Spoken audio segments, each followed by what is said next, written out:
about this god and goddess and how they're meant to be together. Well, for 12 years, Rama is, off in the forest. He has to live the life of an ascetic because his stepmother tricked him. And so he's living in bark, and his wife is following him around. And, she's this royal queen. She's just really like out in the forest in bark. She's wearing bark. And at some point, she gets kidnapped by Ravana, the demon. And Ravana wants to ravage her, but she's kind of protected. And so she doesn't get ravaged, but she gets held prisoner at his encampment for many, many, many months. And Rama is out of his mind. He can't find the encampment. Where is his beloved Sita? And so he sends Hanuman on a journey. And this whole story just keeps building and building, all this trauma and drama. And finally, Lord Hanuman finds Sita, and she's trapped in this circle. And Sita has all the days, she just thinks about her beloved, her soulmate. Lord Rama, where are you, Rama? And she just almost loses hope that he's going to come, because so many days have gone by, but she just stays true to Rama. And finally, they rescue her.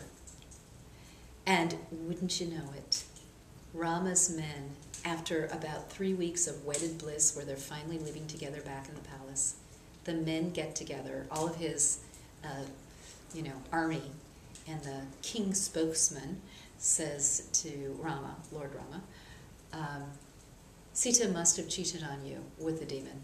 She must have. She's impure and she does not belong as our queen. We demand that you get rid of her. And so Rama has got to maintain the respect of his armies.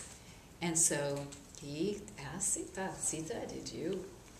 were you disloyal to me? And she says, no, my lord, how could you ask this of me? I've been very, very faithful to you.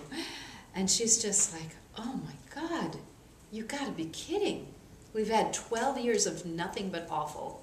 We've had 3 weeks in the palace, and now you're accusing me of cheating on you?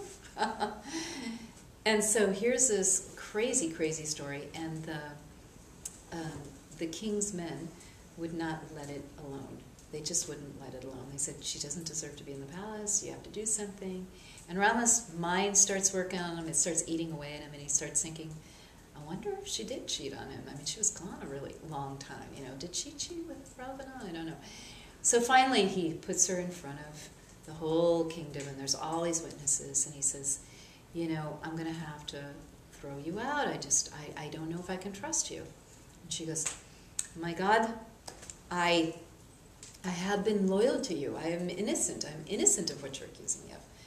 And so she says, I will prove my innocence. And there's a funeral pyre burning in front of her, like a big, they burn the bodies in India. And so she says, my innocence will be proved. I will go into that fire and I will prove that I'm innocent. If I am not innocent, let me be burned and let me leave you, finally.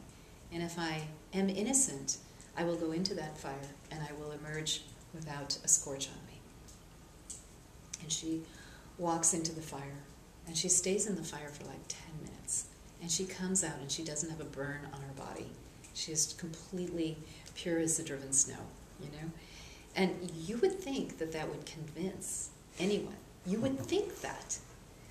But because Rama is interested in saving face, he exiles her.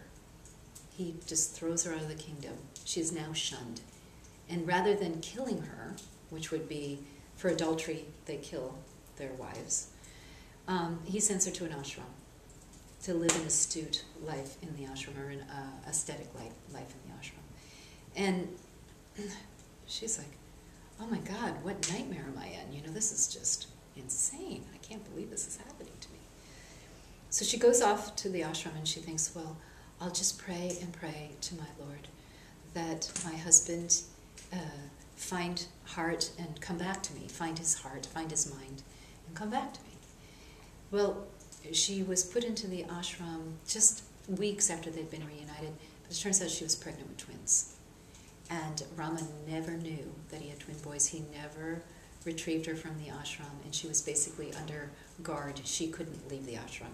So she gave birth to twin boys in this ashram, And she lived out her life basically like a bad divorce, you know. It's like she never was ever, she never was reunited with Rama. Rama never actually knew the truth.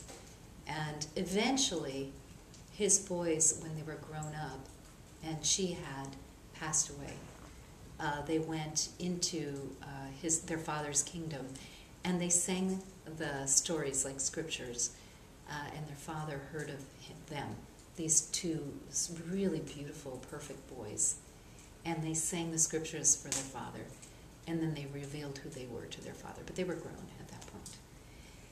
So I did tell you that Hinduism is full of crazy stories about families, and that would be like one kind of crazy divorce, wouldn't it? You know, like, oh my God, that's about as crazy as it gets. So we're going to look at 3 common enmeshment, entanglement that come from breakup behaviors. And we'll briefly explore these concepts, shed light on how the embedded emotions, pain and grief get stuck in the body, and in our meditation we'll be clearing and releasing the energies that no longer support you. So, and this is it. Bummer behaviors for bad breakups. Okay, everybody say that. Bummer behaviors for bad breakups. Okay, one more time. Bummer behaviors for bad breakups. I'm queen of the world. Okay, so the first one is controlling and manipulating, number 1. Number 2, battling, anger, and mudslinging. And number 3, gossiping, storytelling, and a trashing campaign. So we'll be talking about that, and you can turn that off.